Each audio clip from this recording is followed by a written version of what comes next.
My name is Ray Nguile. I'm a welding instructor at Susquehanna County Career and Technology Center. Cabot's involvement in the community goes well beyond our school.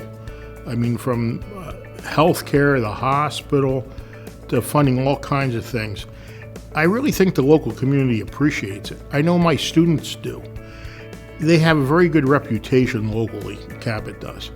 And because that, a lot of high school age students in the long run want to end up working for Cabot, or they want to work for GDS. They want to work in the oil and gas industry. And it's a great foundation for the future for the business community.